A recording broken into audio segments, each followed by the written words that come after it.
Bapak Ibu guru hebat yang saya hormati. Alhamdulillah pada hari ini bisa mengikuti acara pengibasan atau diseminasi budaya positif. Di sini saya akan menjelaskan tentang budaya positif sebagai salah satu tugas dari pendidikan guru penggerak modul 1.4 angkatan 10. Sebelum saya menjelaskan tentang budaya positif, ada yang mengetahui Bapak Ibu tentang budaya positif itu seperti apa? Nilai-nilai, terus apa lagi? Tempat sekolah yang nyaman, aman, kebiasaan. Ya, kebiasaan, baik, bagus. Budaya positif ada nilai-nilai, kebiasaan, suasana yang nyaman dan aman. Terus ada lagi? Tidak ada, ya.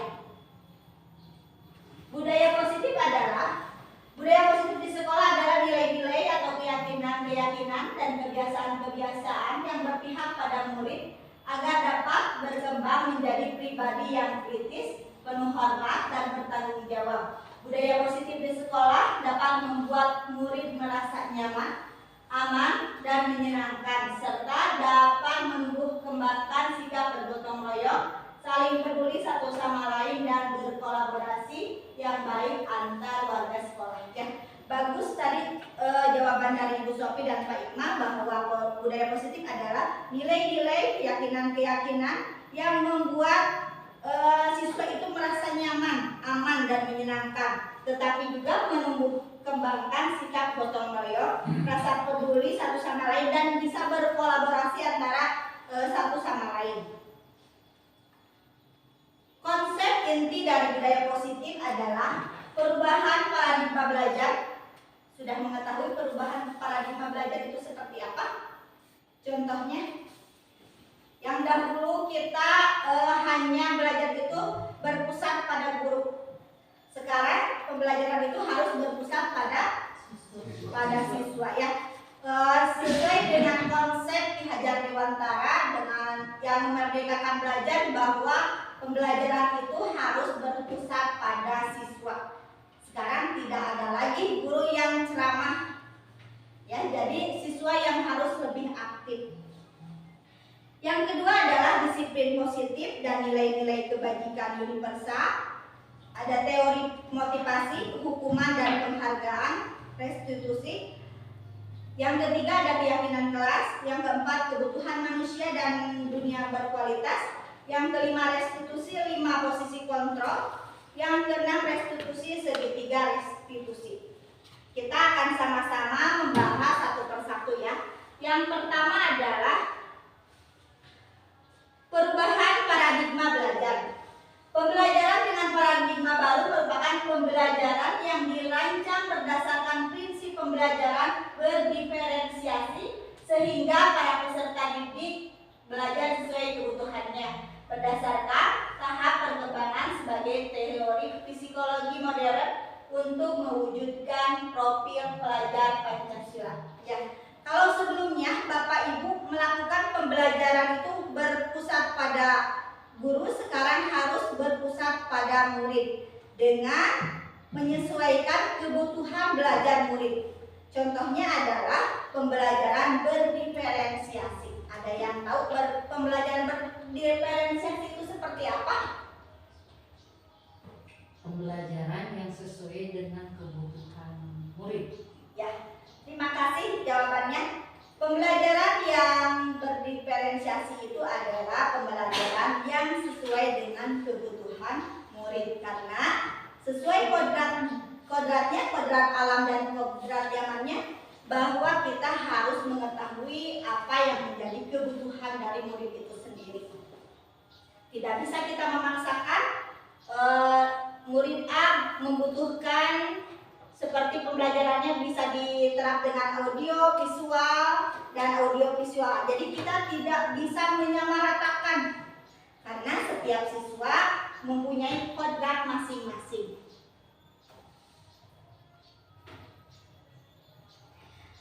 Selanjutnya adalah disiplin positif. Tujuan disiplin positif adalah menanamkan motivasi pada murid, yaitu untuk menjadi mereka yang diinginkan dan menghargai diri sendiri dengan nilai-nilai yang mereka percaya. Ketika murid kita memiliki motivasi intrinsik yang berdampak jangka panjang, motivasi yang tidak akan berpengaruh pada adanya hukuman atau hadiah. Jadi kita kepada siswa harus menerapkan disiplin positif dengan menumbuhkan nilai-nilai universal atau nilai-nilai kebajikan. Seperti apa nilai kebajikan itu? Ada yang tahu? Pujian. Pujian, ya. Bagus. Terus ada lagi. Untuk menanamkan disiplin positif, kita harus menumbuhkan dan ini motivasi intrinsik, ya, intrinsik dari dalam diri, Kesadaran. ya, kesadaran dalam diri, tidak dari luar. Mungkin selama ini kita telah menerapkan pembelajaran dari ekstrinsik, dari di luar. Dengan pujian bagus itu karena kita menerapkan dengan pujian atau hadiah, ya.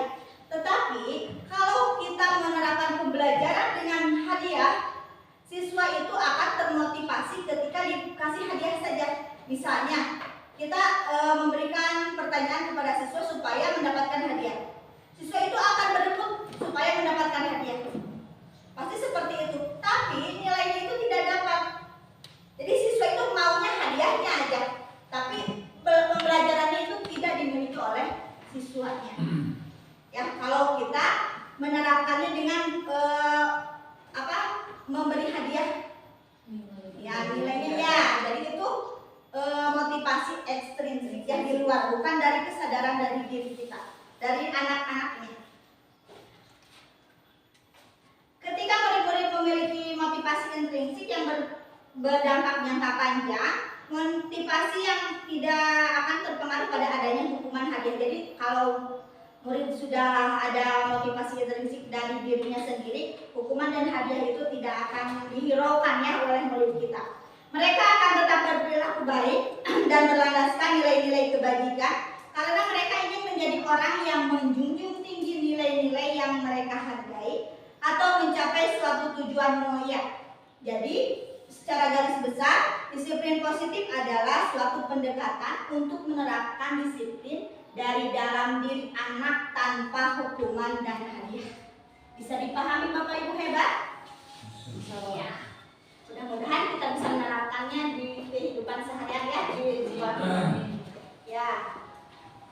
Ada yang selanjutnya adalah teori kontrol. Stimulus respon yang dulunya realitas kebutuhan kita sama, pada teori kontrol realitas kebutuhan kita berbeda. Salah satunya seperti tadi, kebutuhan siswa itu setiap siswanya tidak sama. Jadi kita jangan menyamaratakan apa yang menjadi kebutuhan anak. Yang kedua, contohnya semua orang melihat yang sama, setiap orang memiliki gambaran yang berbeda. Kita harus bisa merubah dari stimulus respon menjadi teori kontrol. Mungkin ini tidak satu persatu dijelaskan, ya Bapak Ibu, hanya sebagian saja yang saya jelaskan. Kita mencoba mengubah orang agar berpandangan sama dengan kita harus berusaha memahami pandangan orang lain tentang dunia. Selanjutnya, teori motivasi. Jenny Gosen dalam bukunya apa Ibu Iis? The Restructuring Discipline. Ya, terima kasih Bu Iis. Menyatakan ada 3 motivasi perilaku manusia. Yang pertama, untuk menghindari ketidaknyamanan atau hukuman. Yang kedua, untuk mendapatkan imbalan atau penghargaan dari orang lain. Yang ketiga, untuk menjadi orang yang mereka inginkan dan menghargai diri sendiri dengan nilai-nilai yang mereka percaya. Ya, jadi ada 3 motivasi perilaku manusia.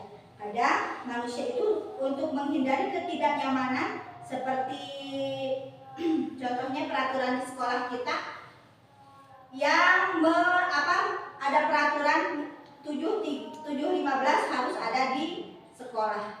Tapi anak-anak kan ada yang 7.30 masih ke sini. Terus itu untuk untuk siswa yang menghindari ketidaknyamanan atau hukuman itu akan berusaha sebelum 7.15 itu masuk ke kelas. Selanjutnya, hukuman dan penghargaan. Pengertian dari hukuman ada yang tahu, Ibu Bapak?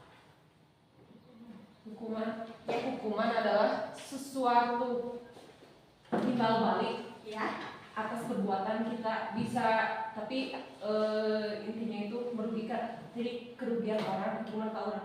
Jadi bukan seperti gift mah itu kan hadiah. Ya. Kalau hukuman berupa timbal balik dari sesuatu perbuatan orang yang jelek. Oh iya. Terima kasih Bu Is. Terus ada lagi? Hukuman kalau misalkan kesiangan, Ya. terus misalkan suruh di depan berdiri, Ya. hukuman ya. Terima kasih. Terus ada lagi? Cukup? Hukuman adalah, kata Ibu Is tadi, timbal balik tapi yang jelek. Ya. Biasanya hukuman itu menyakitkan, tidak Bapak Ibu? Menyakitkan ya. Kita sadari bahwa hukuman itu menyakitkan anak dan jadi motivasinya itu akan lebih berkurang. Biasanya kalau hukuman sampai nanti kita udah tua selalu teringat, ya. Karena apa? Karena hal-hal yang jelek biasanya lebih diingat-ingat, akan lebih tersirat dan tersurat dalam hati, katanya Bu ya. Jadi kita harus menghindari apa itu hukuman, karena hukuman itu adalah dapat membunuh motivasi anak dan akan selalu diingat sampai kapanpun. Terus ada penghargaan. Ada yang tahu dengan penghargaan? Penghargaan itu seperti Hadiah. kalau kita berlaku baik ya Bu, jadi ada penghargaan seperti applause, tepuk tangan, seperti berupa permen, seperti itu penghargaan bisa. Kalau bisa pujian, bisa juga seperti pujian itu berupa hadiah. Terima kasih Bu ya. Penghargaan bisa berbentuk ucapan atau ada ngasih barang ya Bu, misalnya bisa yang kalau bisa menjawab dikasih permen, itu juga suatu penghargaan. Atau bagus sekali kamu, pintar sekali kamu, itu juga suatu penghargaan. Tapi di sini kita akan mencoba menghindari hukuman dan penghargaan, karena itu adalah motivasi eksplisit yang tadi kita bahas sebelumnya. Kalau tidak ada dari diri kita sendiri, maka tidak ada gunanya gitu ya, tidak ada artinya.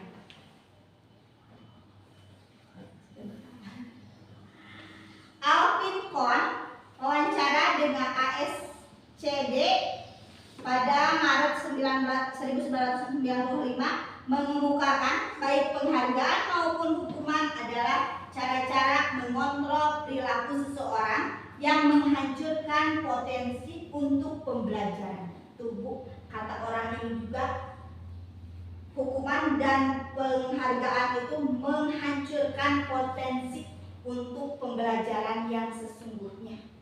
Menurut Kohn, secara ideal, tindakan belajar itu sendiri adalah penghargaan yang sesungguhnya. Jadi, kita mulai hindari hukuman dan penghargaan. Siap Ibu merealisasikannya, Ibu Bapak? Insya Allah ya. Karena tindakan belajar itu sendiri adalah penghargaan yang sesungguhnya. Selanjutnya, keyakinan kelas. Ibu bapak pernah menerapkan keyakinan kelas di kelas masing-masing? Pernah? Sudah dilaksanakan? Sudah.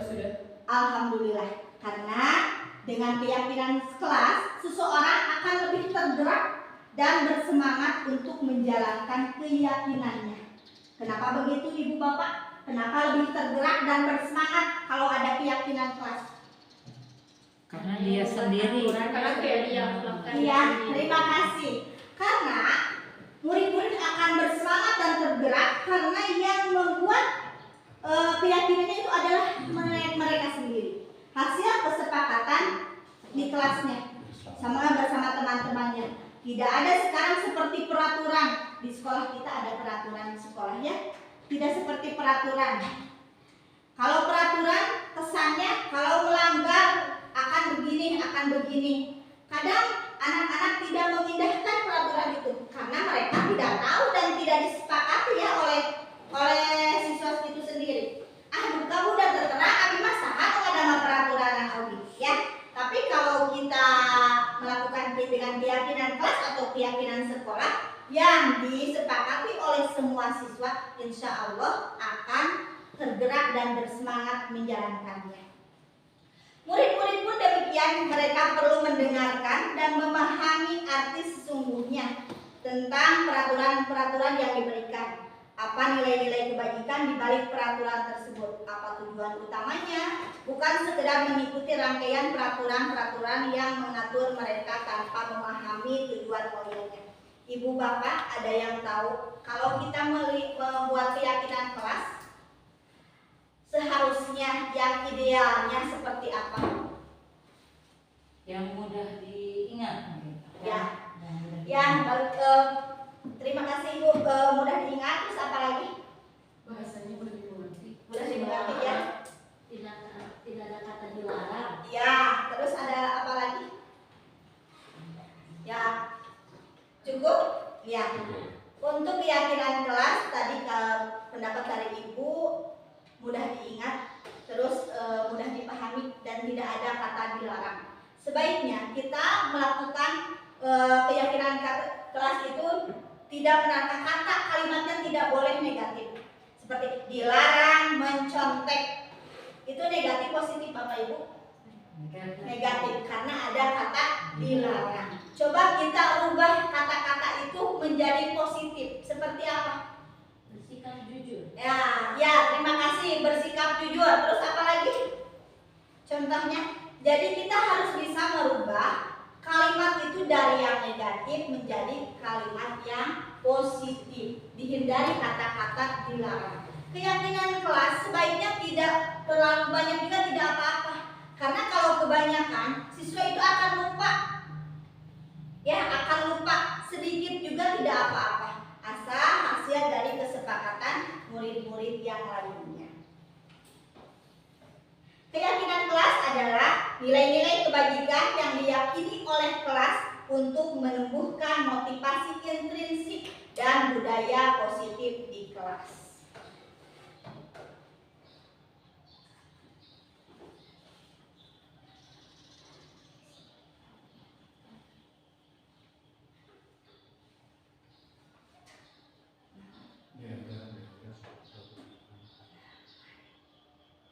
Bentar ya Bapak Ibu.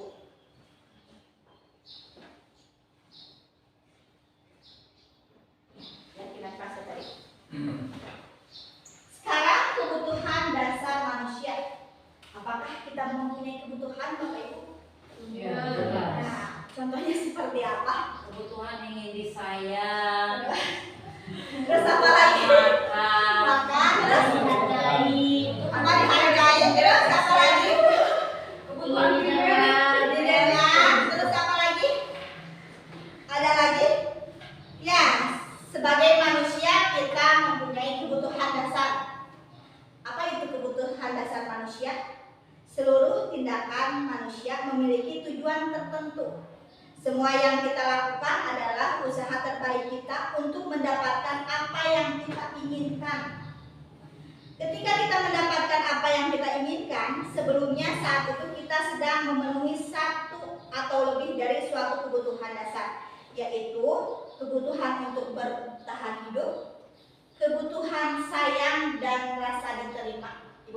kebutuhan kasih sayang. Butuh kasih sayang. Yang ketiga ada kebutuhan kebebasan. Kebebasan bisa kebebasan mengeluarkan pendapat, bisa kebebasan Bapak tidak butuh. Mustahil ya seorang manusia tidak membutuhkan kebutuhan dasar. Yang keempat ada kesenangan. Ibu bapak butuh kesenangan? Butuh ya. Jangan kerja terus tapi sekali-kali kita butuh kesenangan. Yang kelima adalah penguasa. Setiap murid mempunyai 5 kebutuhan dasar. Apabila 5 kebutuhan dasar tersebut tidak dipenuhi, mungkin ada tindakan-tindakan murid yang tidak diharapkan oleh kita. Jangan sampai ketika murid datang ke sini membutuhkan kasih sayang, di rumahnya tidak ada kasih sayang dari orang tuanya. Kita setelah pergi ke sekolah tidak ada lagi, malahan kita tidak memberikan kasih sayang itu. Jadi tambahkan bagaimana pembelajaran akan tersampaikan apabila kelima kebutuhan murid itu tidak terpenuhi. Contohnya di sini di sekolah kita kan ada banyak yang broken home ya, kekurangan kasih sayangnya ya Bu ya.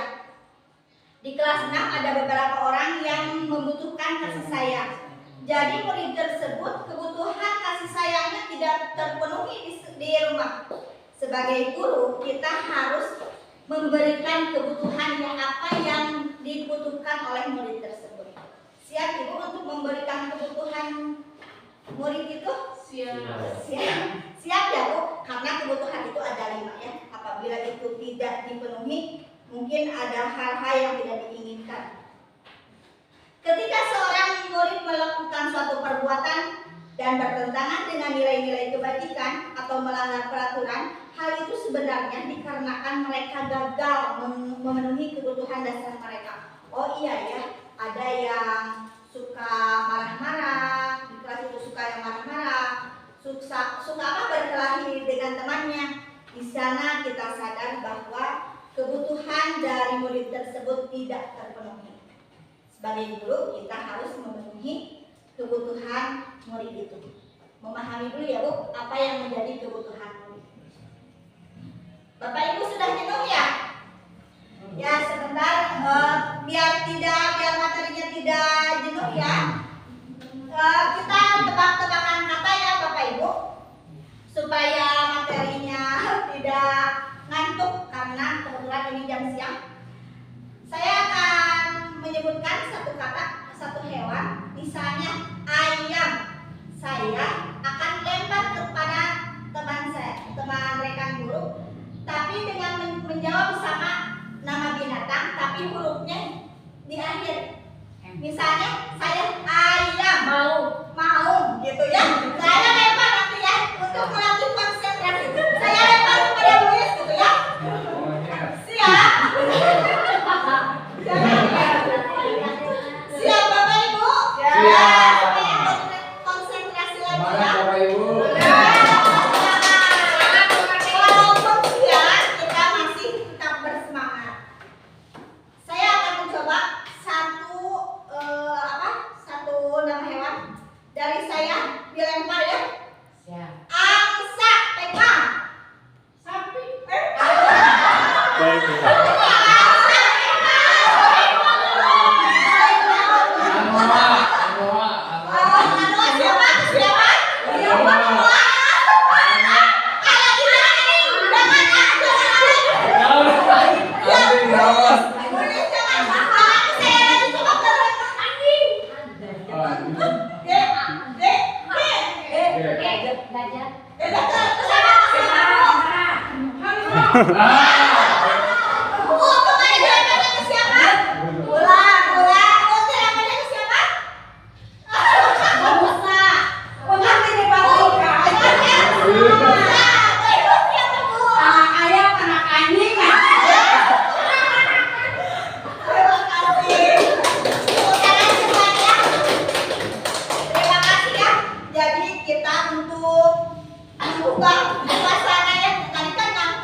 supaya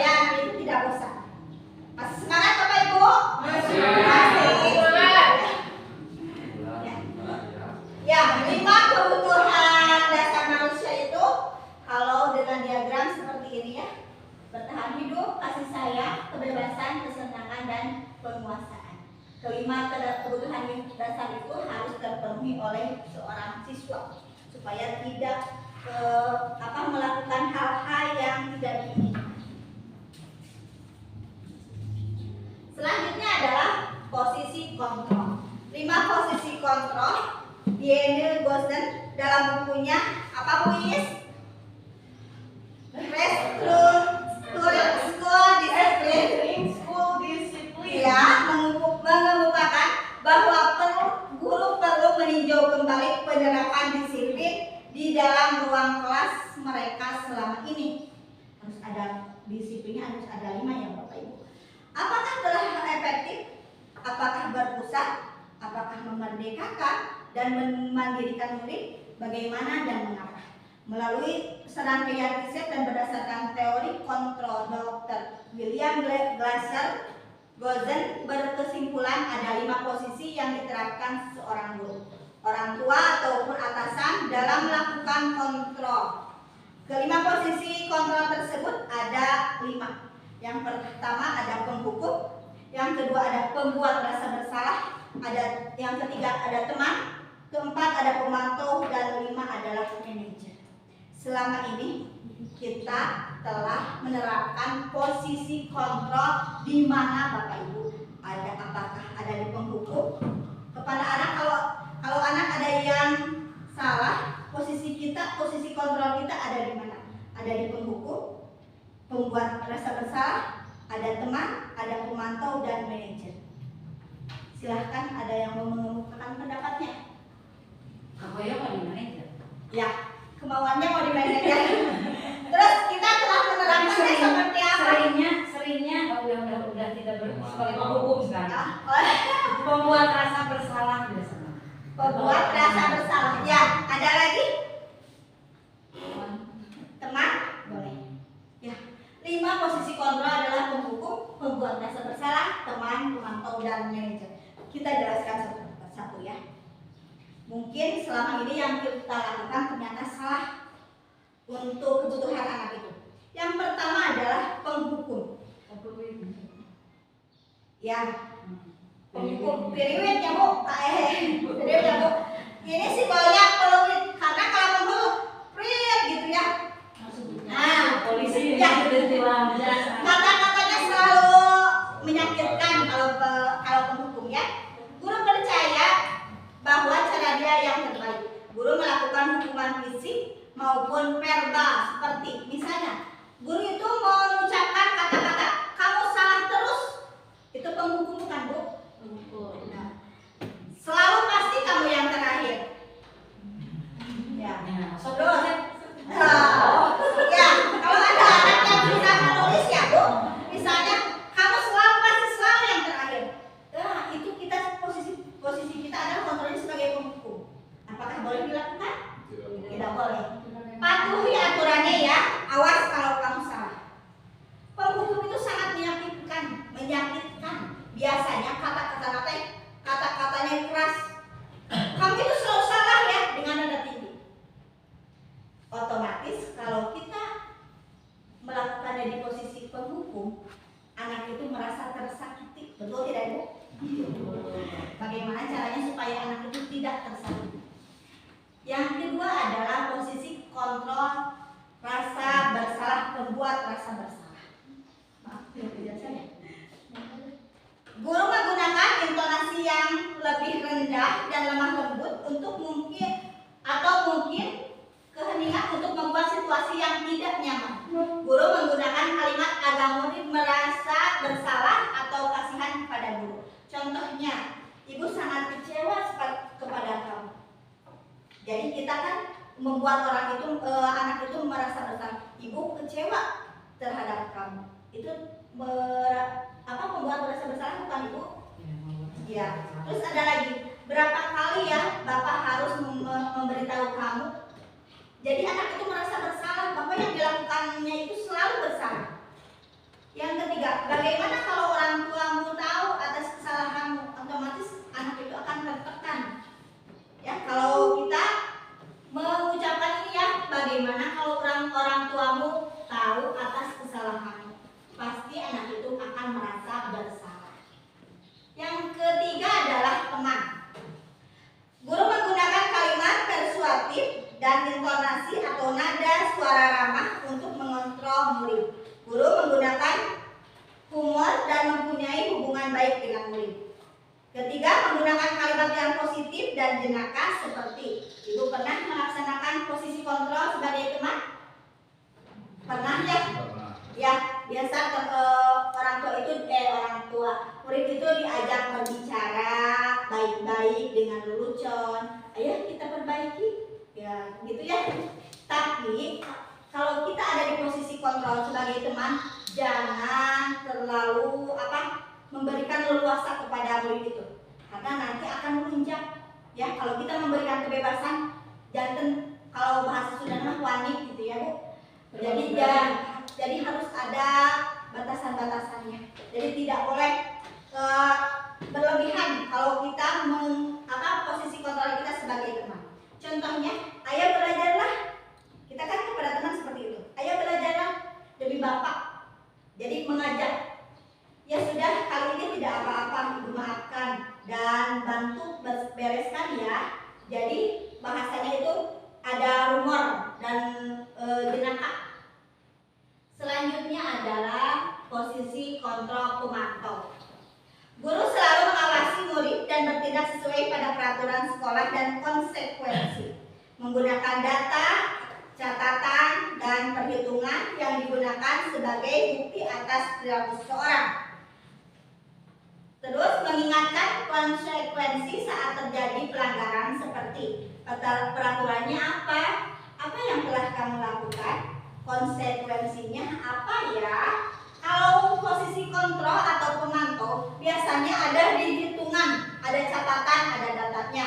Misalnya gini, kita 7.15 masuk sekolah, ke halaman sekolah. Apabila kamu telat 5 menit, maka kamu pulang juga akan lebih dari 15 misalnya. Jadi kalau pemantau itu ada datanya, ada konsekuensinya. Misalnya kalau datangnya terlambat sekian menit, pulangnya juga harus lebih sekian menit. Apabila kamu melakukan ini, maka akan seperti ini. Jadi dipantau terus ya Bu. Kita pernah melakukan seperti itu? Pernah? Pernah ya Bu? Memantau. Yang terakhir adalah posisi kontrol manajer. Guru mendukung murid untuk menemukan solusi atas permasalahan sendiri. Guru mempersilahkan murid mempertanggungjawabkan perilakunya. Guru mendukung murid untuk mereka mandiri dan bertanggung jawab. Yang terakhir, menggunakan restitusi untuk mengajak murid menganalisis keadaan untuk memperbaiki kesalahannya dengan kalimat apa yang kamu yakini. Terus, apa rencana untuk memperbaiki ini? Kita maunya, idealnya, seorang guru adalah harus ada di posisi kontrol manajer, di mana di sana harus ada tahapannya. Jadi jangan sesuai kalau tadi sama teman, ayo diajak gitu ya.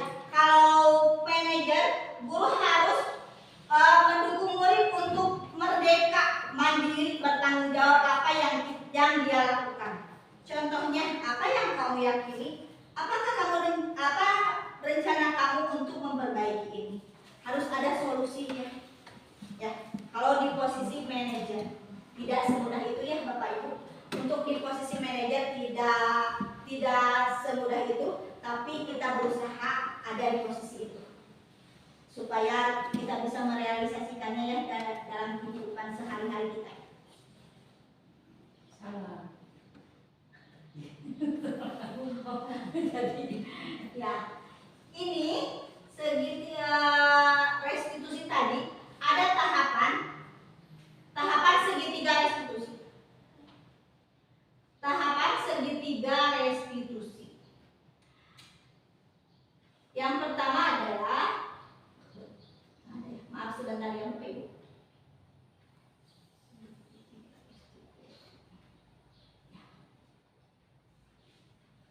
Restitusi adalah proses menciptakan kondisi bagi murid untuk memperbaiki kesalahan mereka sehingga sehingga mereka bisa kembali pada kelompok mereka dengan karakter yang lebih kuat. Restitusi juga merupakan proses kolaboratif yang mengajarkan murid untuk mencari solusi untuk masalah mereka dan membantu murid berpikir tentang orang seperti apa yang mereka inginkan dan bagaimana mereka harus memperlakukan orang lain. Ada 3 unsur ya, langkah-langkah dari segitiga restitusi. Yang pertama, menstabilkan identitas. Yang kedua, validasi tindakan yang salah. Yang ketiga, menanyakan keyakinan.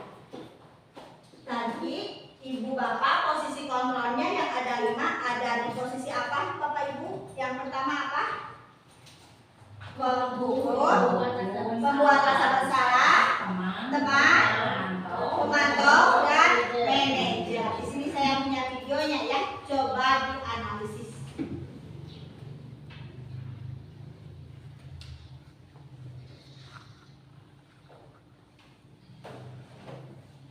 Maaf ya, untuk kedengaran ya, tapi ada bacaannya.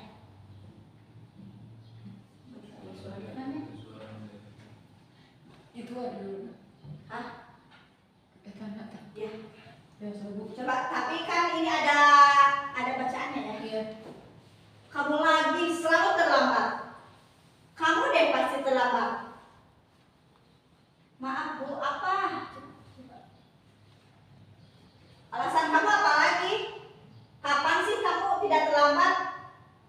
Malas sekali kamu ya nak. Saya dasar pemalas, gak kapok-kapok sih kamu. Sudah berapa kali terlambat? Sana, kamu keliling lapangan basket 2 kali. Kenapa saya jadi harus yang keliling lapangan basket, Bu? Kenapa? Kamu mau lawan Ibu? Berani-beraninya jawab. Sudah terlambat, masih berani jawab pula. Ya, dari video di sana ada posisi kontrol sebagai penghukum. Ya, di sana ibu itu telah menghukum muridnya dengan menggunakan kata-kata kasar, keras, dan melakukan ini ya, hukuman fisik ya. Contohnya hukuman fisiknya seperti apa? Ya, disuruh lari di lapangan basket 5 keliling katanya. Ya, mudah-mudahan yang dulunya kita tidak tahu bahwa kita suka menghukum anak, sekarang ayo kita ubah dari penghukum menjadi ke manajer. Saya dari kesempatan juga kelihatan kalau Ya, penghukum ya, bahasanya. ya, kalau penghukum biasanya bahasanya belum apa-apa udah melotot, ya. Terus nadanya juga udah keras berarti ya. Seharusnya kita ada di posisi manajer. Saya telah melakukan ini ya, studi kasus dari kasus yang ada di kelas saya. Aduh, nggak bisa ini bukannya.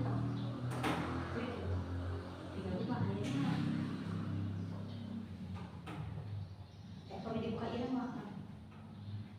Suaranya. Iya, Bu. Maaf ya, kesalahan teknis suaranya. Saya telah melakukan studi kasus kepada kelas 6, kasus kelas 6. Dari itu marah-marah sebelum jam istirahat dengan menggebrak meja. Kasusnya itu Dalit menggebrak meja dan marah-marah kepada Misha. Terus saya menanyakan menstabilkan identitas dengan apa alasan Dalit menggebrak meja itu. Dan Dalit memberikan alasan bahwa hasil pekerjaannya itu dicontek oleh Misha. Beliau tidak terima dengan perlakuannya seperti itu. Jadi Dalit mengeluarkan amarahnya dengan menggebrak meja. Sudah menstabilkan identitas, saya melakukan validasi yang salah. Pekerjaan yang dilakukan oleh Dalit itu pasti ada alasannya. Alasannya Dalit merasa kesal karena Misha itu tidak mau berusaha dan maunya mencontek saja. Kalau kita sudah tahu alasannya, kita menanyakan keyakinan kelas yang kita buat dari awal. Terakhirnya adalah menanyakan keyakinan kelas dengan cara menguatkan keyakinan kelas kita? Apakah yang mau diperbaiki? Apakah keyakinan kelas kita yang dilanggar? Apakah mau memperbaiki? Tidak. Pasti kalau tahu dengan keyakinan kelasnya, anak tersebut akan menemukan solusi dari masalah tersebut. Maaf ya, ini karena audionya tidak keluar, jadi kasusnya seperti ini. Jadi apabila ada masalah, anak itu harus menemukan solusinya sendiri. Bagaimana Bapak Ibu, materinya bisa dipahami? Bisa dipahami. Terima kasih atas waktunya, mudah-mudahan bermanfaat bagi kita semua. Kita bisa mengimplementasikannya di dalam kehidupan sehari-hari di kelas kita, di sekolah kita, dengan menerapkan budaya positif. Karena budaya positif itu sangat penting bagi murid untuk melatih tanggung jawab, ya. Kalau menerapkan budaya positif, disiplinnya juga insya Allah akan tercapai. Disiplin positifnya juga akan tercapai. Terima kasih. Wabillahi taufiq wal hidayah. Wassalamualaikum warahmatullahi wabarakatuh. Bismillahirrahmanirrahim. Assalamualaikum warahmatullahi wabarakatuh. Waalaikumsalam warahmatullahi wabarakatuh. Selamat pagi anak-anak hebat. Selamat pagi, Bu. Bagaimana kabar hari ini? Alhamdulillah, luar biasa. Allahu Akbar. Semangat ya, karena masih pagi. Hari ini kita akan membuat keyakinan kelas. Sebelumnya, apakah kalian pernah mendengar tentang keyakinan kelas? Tidak. Tidak ya. Keyakinan kelas adalah nilai-nilai universal yang disepakati bersama. Keyakinan kelas seperti dengan peraturan. Kalian tahu peraturan? Iya. Di sekolah kita misalnya ada peraturan. Contohnya apa? Ya, memakai seragam. Terus apa lagi? Memakai sepatu. Terus apa lagi? Ya, mengikuti pelajaran. Terus? Membuang sampah pada tempatnya. Terus apa lagi? Ya, peraturan di sekolah kita banyak ya. Ada mentaati tata tertib, datang, jangan terlambat, dilarang membuang sampah sembarangan, dan banyak lagi ya, memakai seragam, memakai sepatu. Keyakinan kelas juga sama dengan peraturan.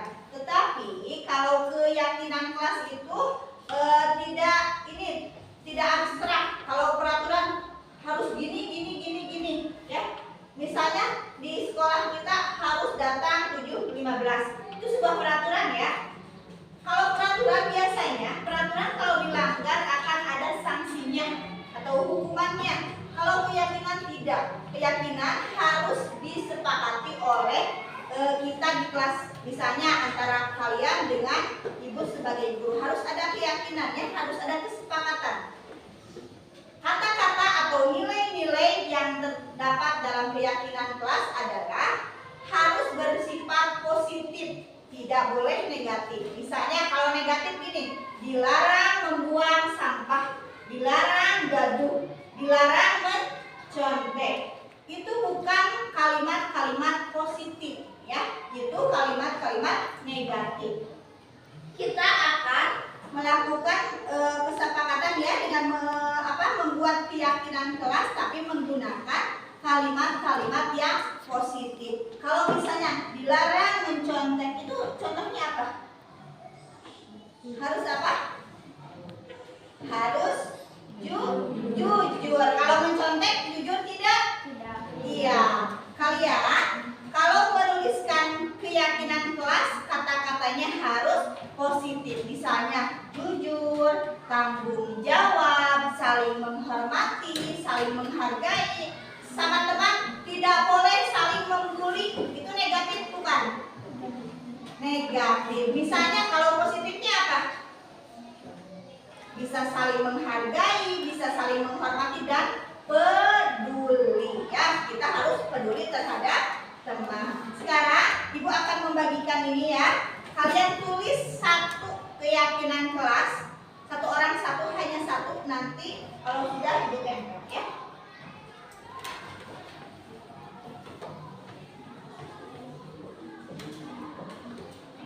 Coba kalian tulis ya. Awas terbalik tulisnya.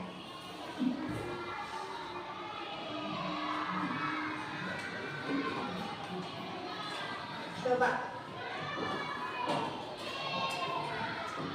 kalian tulis satu keyakinan kelas.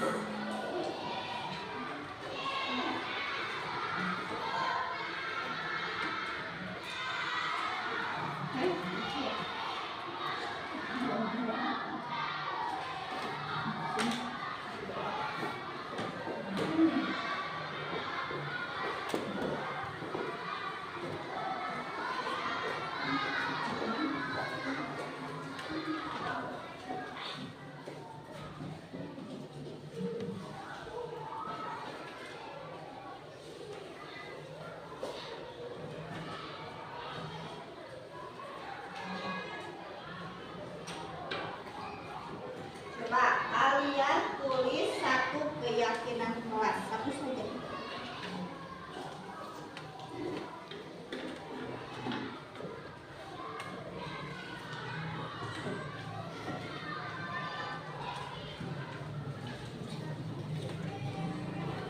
Harus kebalik ya nulisnya.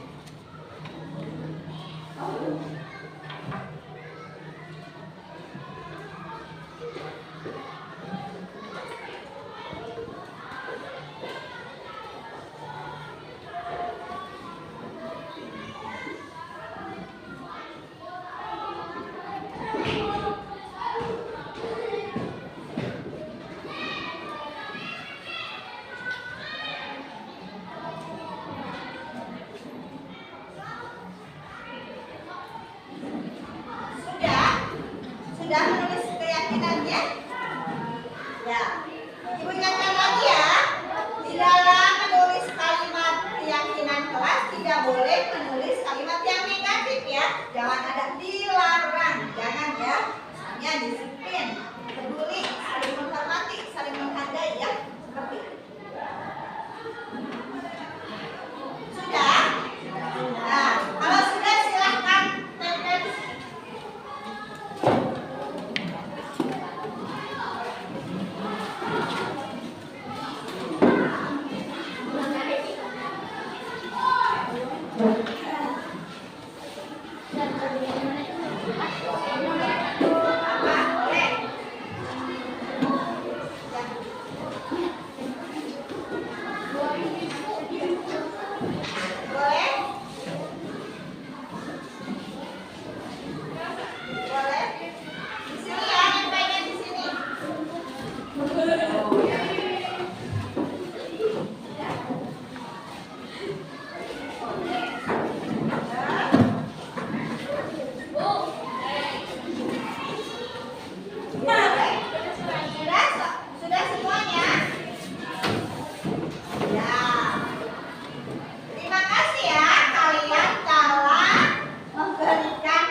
Ya, di sini Ibu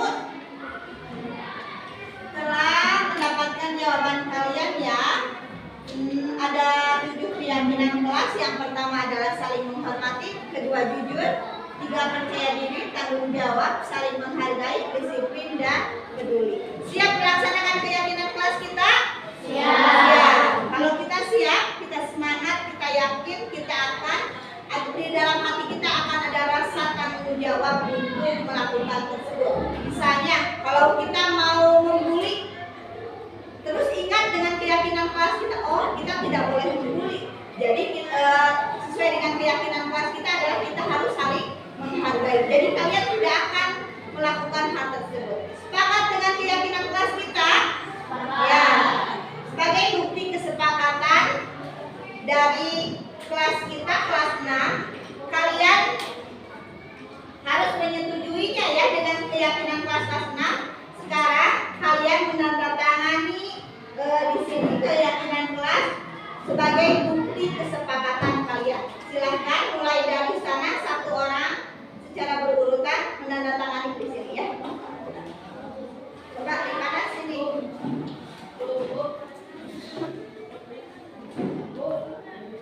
Boleh.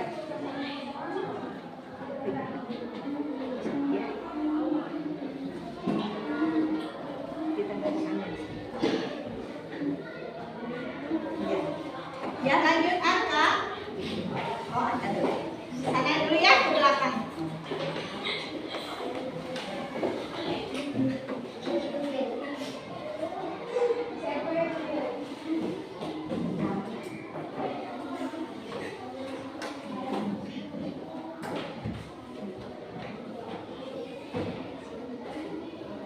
Terus lanjut.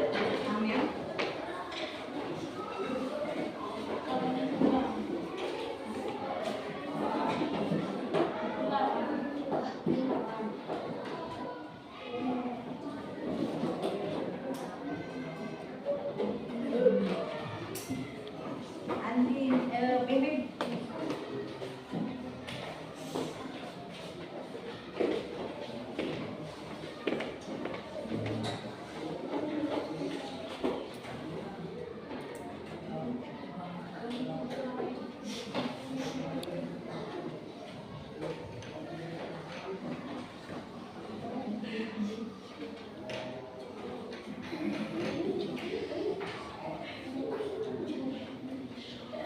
Boleh selanjutnya.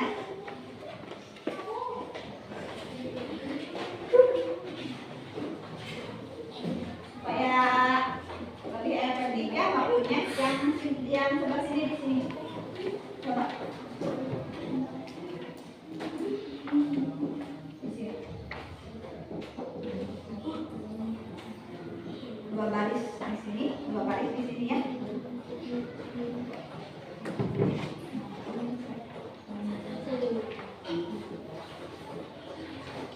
Boleh santai.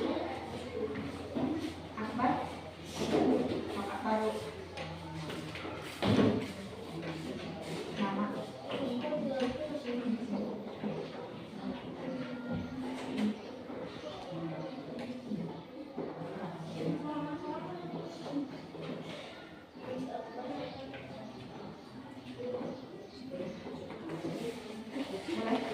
Nah, ke sana ke belakangnya.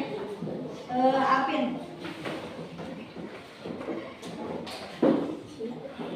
Nama diri.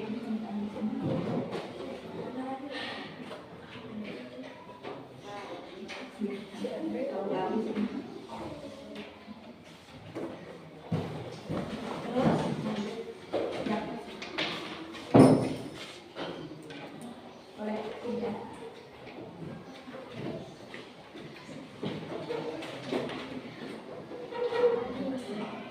Boleh.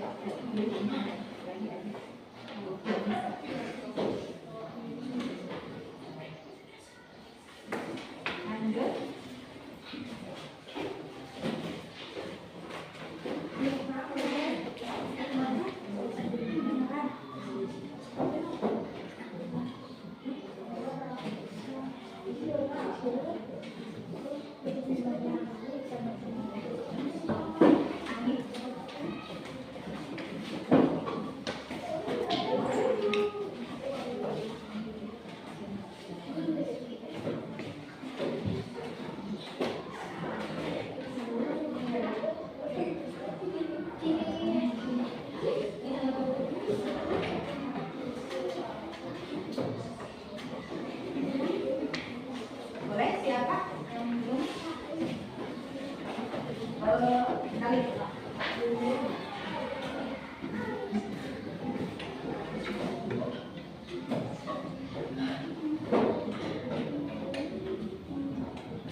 Adin.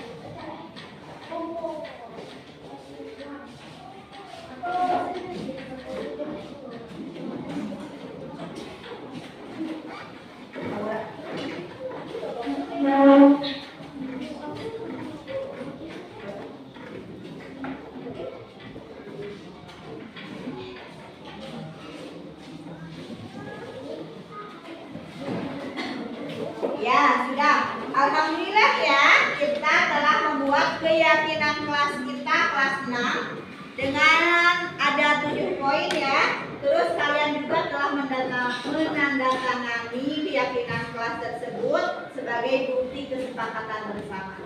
Siap melaksanakannya? Ya. Apabila kita melaksanakannya, insya Allah kita hidup kita akan lebih nyaman ya. Tidak berbuat yang tidak-tidak.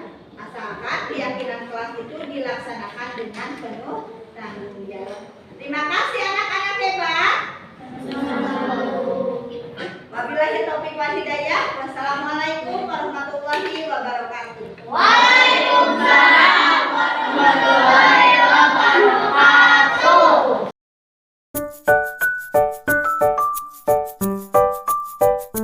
Assalamualaikum warahmatullahi wabarakatuh. Perkenalkan, nama saya Istri Sumirah.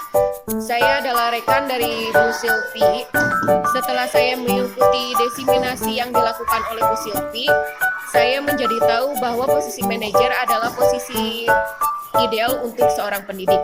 Di posisi manajer, guru dapat menerapkan budaya positif yang berpihak pada siswa, yaitu memerdekakan siswa.